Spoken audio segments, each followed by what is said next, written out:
नमस्कार, स्वागत है आपका। बुलेटिन की शुरुआत करते हैं आज की बड़ी खबरों के साथ। आज यूपी बोर्ड ने 10वीं और 12वीं का रिजल्ट जारी कर दिया है। तो उधर अमित शाह कल यूपी के दौरे पर आ रहे हैं, जहां वो लखनऊ और मिर्जापुर में कई योजनाओं की शुरुआत करने वाले हैं। सीएम योगी ने लखनऊ के मोहनलालगंज में युवाओं को सौगात दी है। वहीं लगातार हो रही बारिश की वजह से लोगों को परेशानियों का सामना करना पड़ रहा है। ये बड़ी खबरें हैं जिन पर हम विस्तार से बात करने वाले हैं। शुरुआत करते हैं पहली बड़ी खबर के साथ। यूपी बोर्ड ने 10वीं और 12वीं परीक्षा के रिजल्ट जारी कर दिए। इस साल 10वीं में 99.53% और 12वीं में 97.88% छात्र पास हुए हैं। इस साल कोरोना की वजह से परीक्षा नहीं होने की वजह से यूपी बोर्ड ने पुरानी परीक्षाओं को रिजल्ट का आधार बनाया। यूपी बोर्ड ने हाई स्कूल के परिणाम के लिए कक्षा 9 और 10वीं के प्री बोर्ड के अंकों को 50-50% वेटेज दिया। रिजल्ट में 10वीं की छमाही परीक्षा के अंकों को नहीं जोड़ा गया है, क्योंकि यूपी बोर्ड में छमाही परीक्षा की अनिवार्यता नहीं होती है। बोर्ड ने यह भी कहा है कि अगर कोई छात्र रिजल्ट से खुश नहीं है और परीक्षा देना चाहता है तो उसके लिए इंतजाम किए जाएंगे। 10वीं और 12वीं का रिजल्ट फिलहाल आज जारी कर दिया गया।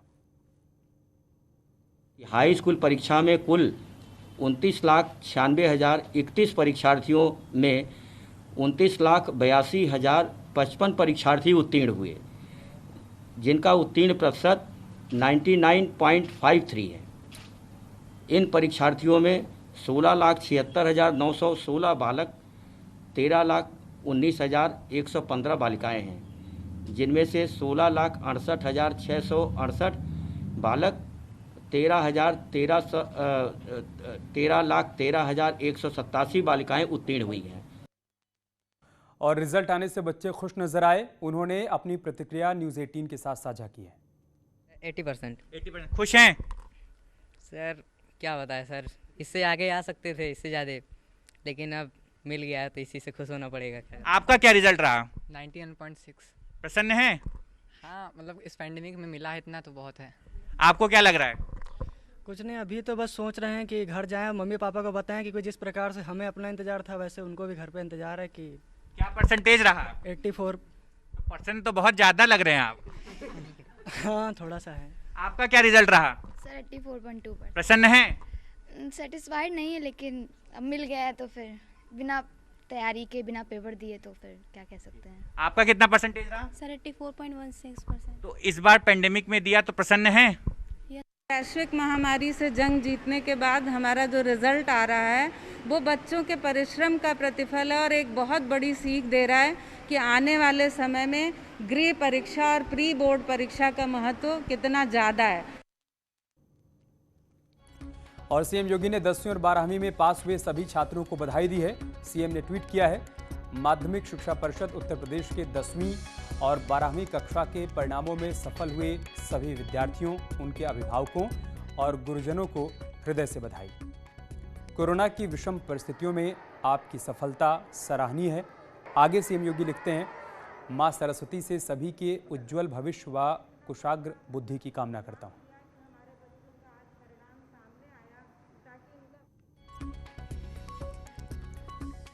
ये ट्वीट आया है सीएम योगी आदित्यनाथ का माध्यमिक शिक्षा परिषद उत्तर प्रदेश के 10वीं और 12वीं के परिणामों में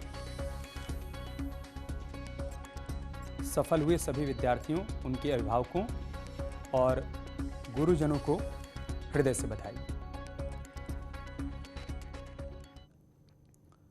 सीएम योगी आदित्यनाथ ने आज लखनऊ के मोहनलालगंज को बड़ी सौगात दी है। मुख्यमंत्री ने मिनी स्टेडियम और एक ओपन जिम का शुभारंभ किया।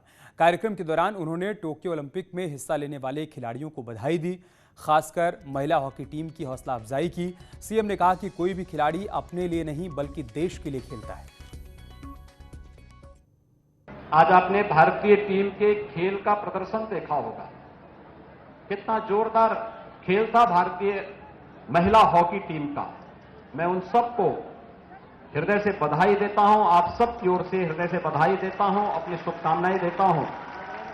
और ये तय है कि अब तक का जो प्रदर्शन है, हमारे कई खिलाड़ियों ने, कई टीमों ने अपना पदक पक्का कर लिया है। मुख्यमंत्री योगी आदित्यनाथ ने आज उन पत्रकारों के परिवार के दर्द पर मरहम लगाया जिन्होंने कोरोना से जंग में अपनी जान गंवा दी। कोरोना संक्रमण के कारण जान गंवाने वाले 50 पत्रकारों के परिजनों को सीएम योगी आदित्यनाथ ने 10-10 लाख रुपए का चेक सौंपा। राज्य सरकार की ओर से आर्थिक मदद दी गई है। आपको बता दें कि कोरोना महामारी के चलते उत्तर प्रदेश में साल 2020 में 14 और साल 2021 में 36 पत्रकारों की मौत हुई थी। जेवर एयरपोर्ट के लिए ज्यूरिख इंटरनेशनल कंपनी को 1334 हेक्टेयर जमीन ट्रांसफर कर दी गई है। ये जमीन 90 साल के लिए ट्रांसफर की गई है। सीएम योगी ने कहा कि एयरपोर्ट बनने से लाखों लोगों को रोजगार मिलेगा। जेवर एयरपोर्ट के लिए योगी सरकार ने आज बड़ा कदम उठाया है। जेवर एयरपोर्ट के लिए 1334 हेक्टेयर जमीन ज्यूरिख इंटरनेशनल कंपनी को ट्रांसफर कर दी गई है। 90 साल के लिए ये जमीन कंपनी को ट्रांसफर की गई है। आपको बता दें कि बुलंदशहर के जेवर में इंटरनेशनल एयरपोर्ट का निर्माण ज्यूरिख इंटरनेशनल कंपनी कर रही है। जेवर एयरपोर्ट 7200 एकड़ में बनेगा, जिसके लिए अगस्त में काम शुरू होने की संभावना है। एयरपोर्ट के लिए पीपीपी मॉडल तैयार किया गया है। रिपोर्ट्स के अनुसार 2022-23 तक 2 रनवे तैयार होंगे। एयरपोर्ट पर कुल 6 रनवे होंगे। जेवर एयरपोर्ट दिल्ली एनसीआर का दूसरा इंटरनेशनल एयरपोर्ट होगा। ये हमारे लिए अत्यंत प्रसन्नता का विषय है कि कोरोना महामारी के बावजूद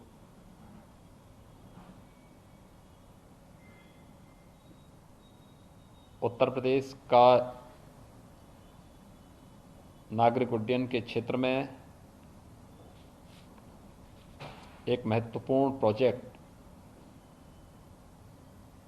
जेवर इंटरनेशनल एयरपोर्ट के रूप में विकसित हो रहे हैं।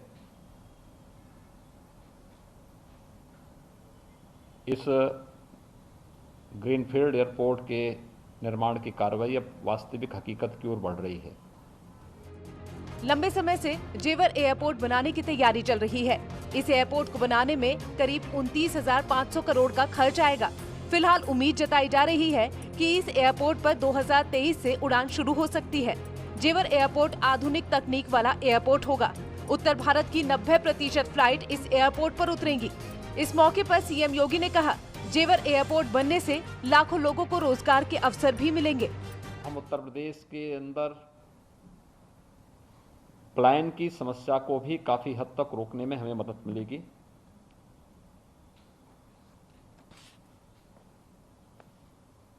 जेवर एयरपोर्ट के स्थापना से विभिन्न प्रकार के निवेश के माध्यम से प्रदेश के लाखों नौजवानों को नौकरी और रोजगार की संभावनाएं भी विकसित होंगी। यात्री लंबे समय से इस एयरपोर्ट के तैयार होने का इंतजार कर रहे थे, लेकिन अब लग रहा है जल्द ही लोगों का इंतजार खत्म होने वाला है। Bureau report, news 18। गृहमंत्री अमित शाह 1 अगस्त को यूपी दौरे पर रहेंगे। गृहमंत्री कल लखनऊ और मिर्जापुर में कई योजनाओं की शुरुआत करने वाले हैं। लखनऊ में अमित शाह फॉरेंसिक लैब की शुरुआत करेंगे। लखनऊ में अमित शाह एक जनसभा को संबोधित भी करेंगे। लखनऊ के बाद वो मिर्जापुर जाएंगे, वहां का कार्यक्रम निर्धारित है। मिर्जापुर में विंध्यवासिनी कॉरिडोर की नींव रखेंगे अमित शाह, और साथ ही पूर्वांचल के पहले रोपवे की नींव भी उनके हाथों रखी जाएगी। अमित शाह के दौरे को लेकर सभी तैयारियां पूरी हो चुकी हैं। अमित शाह के दौरे को यूपी में चुनावी अभियान के शंखनाद के तौर पर भी देखा जा रहा है।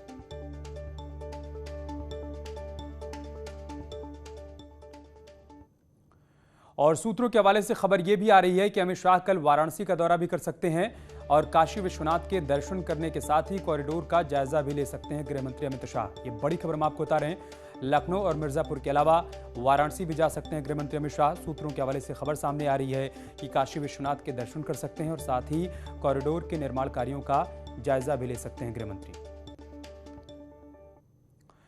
केंद्रीय मंत्री महेंद्र नाथ पांडे ने ब्राह्मण सम्मेलन को लेकर बीएसपी पर निशाना साधा। महेंद्र नाथ पांडे के मुताबिक विपक्ष को चुनाव के वक्त ब्राह्मणों की याद आ रही है, लेकिन इससे कोई भी फायदा नहीं होने वाला है।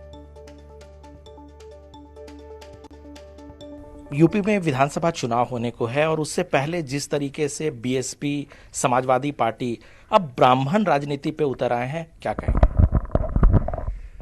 देखिए, हर दल को अपने लिए प्रयत्न करने का तो लोकतंत्र में अधिकार है, लेकिन ये जो अभी ब्राह्मण उपासना इन लोगों ने जो शुरू की है ना, और ब्राह्मण क्या करता है, ब्राह्मण समाज की, देश की उपासना करता है।